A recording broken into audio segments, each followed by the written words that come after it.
you're going to have your freedoms lowered. And just because you've served the system doesn't mean that you won't be devoured by it. The good news is, for every action, there's an equal and opposite reaction.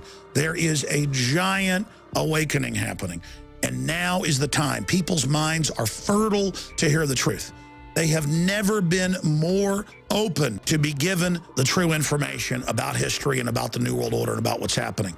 So I'm begging all of you to be the leaders you are and to reach out to everyone you can with banner hangs, local newsletters, talk radio shows, calling into talk radio, going and speaking at your city council, running for Congress, running for mayor, running for sheriff. Because resistance is victory. We've got to intensify the buzz that we see around Ron Paul and liberty to every issue and every area. And all of us need to be like Ron Paul. All of us need to be like other patriots that have come before us. It's just like in the movie Spartacus, which is based on a true story, a slave revolt in southern Italy against the nation state of Rome. And they're looking for Spartacus, or they're looking for his body. They're trying to find him. And the slaves that they've captured start standing up and saying, I'm Spartacus. No, I'm Spartacus. No, I'm Spartacus. It's Victor Hugo that said, no army can stop an idea whose time has come. They can't stop us all. And one cautionary note to enforcers of this system, military, police, and others that are being asked to engage in classical oppression of the American people. You're going to be given plausible cover stories for doing what you're going to be asked to do in the future. But remember, all of this was set up in the past 16 years or so. All of this was being covertly planned.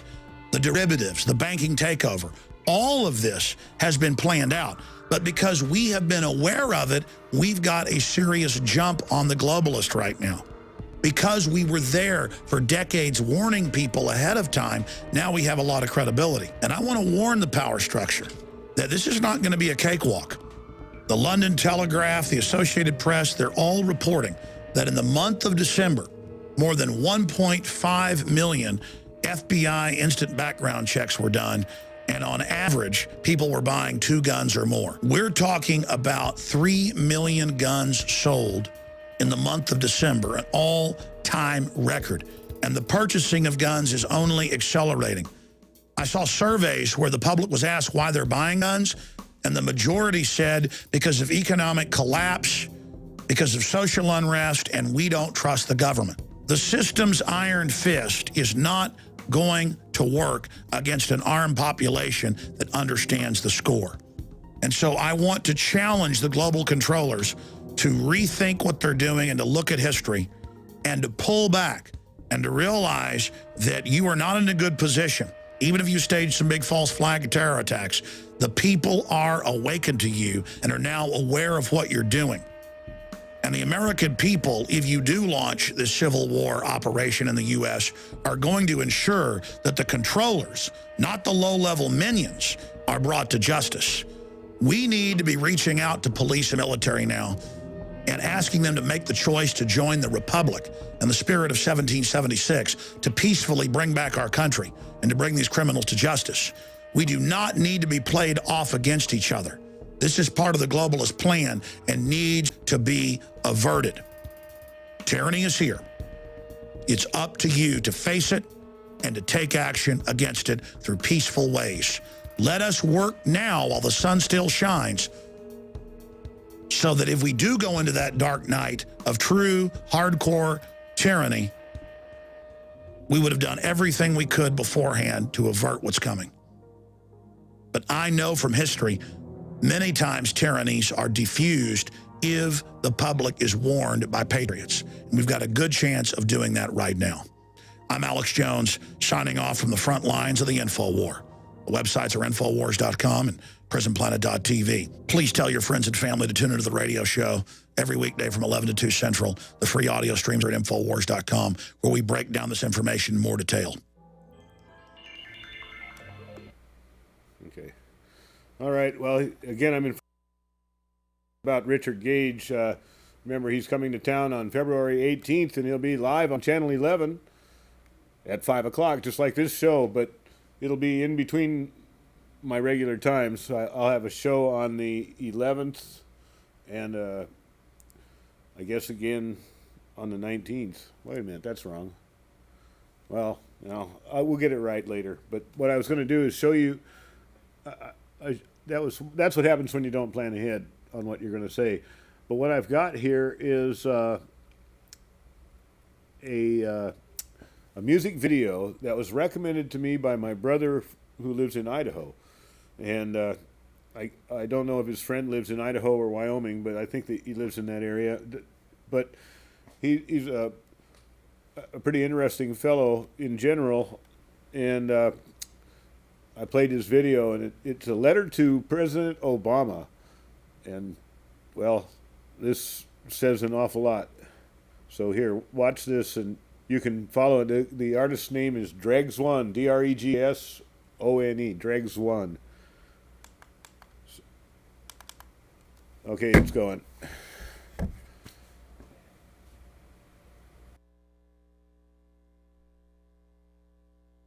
We have seen so much, but there's so much more to do. So tonight, let us ask ourselves, if our children should live to see the next century, if my daughters should be so lucky to live as long as Ann Nixon Cooper, what change will they see? What progress will we have made? This is our chance to answer that call. Dear Mr. President, so how you doing, Barack? I see you on the news a lot with a slick smile and some smooth talk, saying everything is going good exactly how it should. I haven't got that health care yet. Meanwhile, my grandma's going to debt, trying to pay these medical bills off. But hey, all of us in debt. Real talk, so how's that recession going? It's been about 3 years, what kind of options you exploring? I know you're trying hard, but that little bailout money you sent ain't really paying off. We all need jobs cause they laying people off, outsourcing all the work to employees abroad. So just keep that in mind.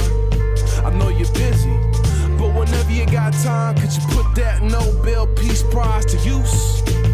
And maybe bring home the troops, I'm just saying though. They blew up the Twin Towers 10 years ago. The mothers of our soldiers shouldn't have to shed tears no more. Oh yeah, congrats on killing Osama, but how come we ain't seen the body, Obama? How many bodies you got locked up in Guantanamo Bay? You said he wanted it closed in '08. The Patriot Act ain't going away.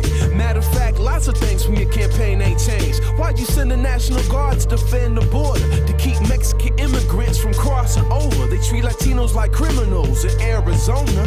You think the president would have spoke up on it, cause you the very first black man, well half white and African, that ever ran for presidential office and got it.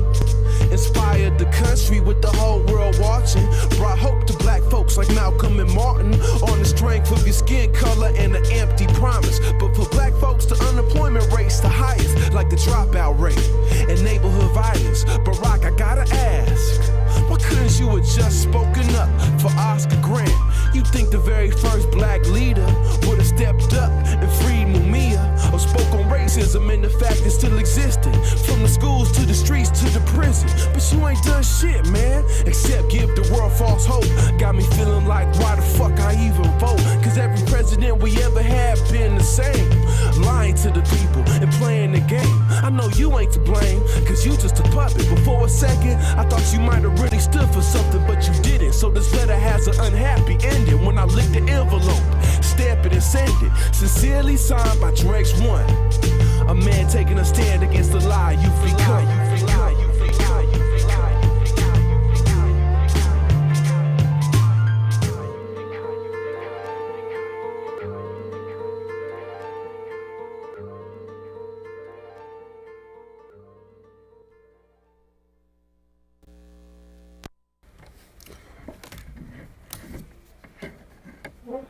Okay, now, before we go to calls, We have seen so much, wait a minute, let me, but there's so much more to do.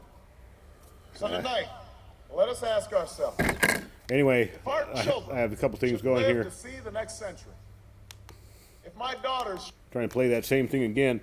Okay, what I'm going to do now, since Richard Gage is coming to town on February 18th, which we've mentioned a couple times already, I'm going to play a 10-minute compilation or a condensed version of the Blueprint for Truth, 9/11 Blueprint for Truth, done by Architects and Engineers for 9/11 Truth.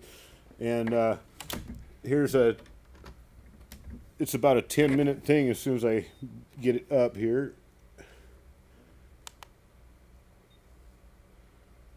We have to wait for it to load. But why don't you take me out so they can read the sign behind me, and I'll get it going as soon as it pops up.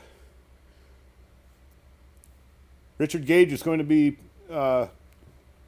answering questions live, and we're also going to try to live stream it so that people all over the world will be able to watch.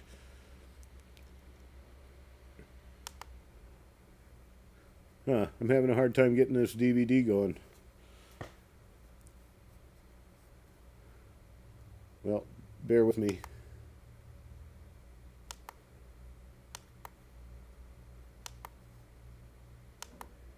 Yeah, I know, this is real good. Dead time, huh? You can bring me back so people can watch me. But the DVD didn't come up, so how about if... well, that's all I got for right now, but just a second. Let me see if I have something. Okay, I'm going to play this as a quick bailout while I get things straightened out.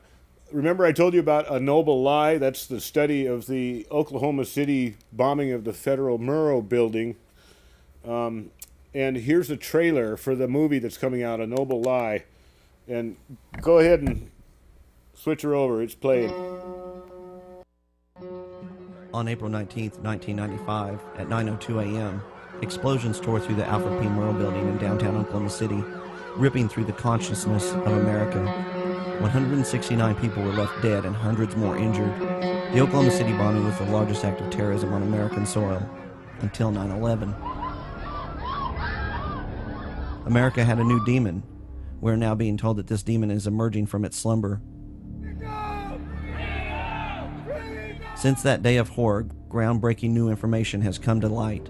So provocative, so explosive, that it threatens to shatter everything we thought we knew about the true nature of terrorism. We'll pursue every lead and use every possible resource to bring the people responsible to justice. I was sitting at my desk there on the 8th floor. I felt the building start shaking, lights went out, debris started falling on my desk. Something hit me in the back of the head, knocked me out before the truck bomb went off. What that tells you is that there were other explosive devices in the building that actually brought the building down. It's an earthquake. Everybody get down on underneath on the floor. And I had sat there and I thought, no, it doesn't feel like an earthquake.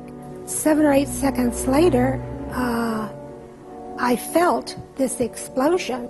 Only an imbecile would look at that damage pattern and not understand that it couldn't have been made by a truck bomb, because a truck bomb is going to release its energy simultaneously in every direction.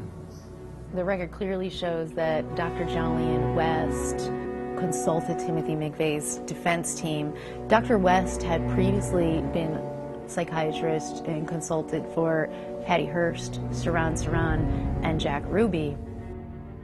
We know that Jolyon West was considered to be the #2 mind control expert in North America under only Dr. Ewing Cameron. We know that he was McVeigh's doctor from the time around the trial to the time he was incarcerated in Terre Haute, Indiana, and then executed. Even though the spin was, it was the right wing, it was the militias, McVeigh was involved in all this stuff, he did it because of Waco, and all this stuff that the media was pumping out, none of it panned out. The militia in those days would have guarded the Murrah building. Now they wouldn't have guarded the UN. I wrote a letter to the district attorney, Macy, told him what I had seen and that I wanted to testify in the grand jury. I got a letter back from him telling me that the grand jury did not want to hear anything I had to say about the bombing. It is every patriotic American's duty, every man, woman, and child's responsibility to research the facts contained in this film, to verify for yourself that this information is true, and that the rabbit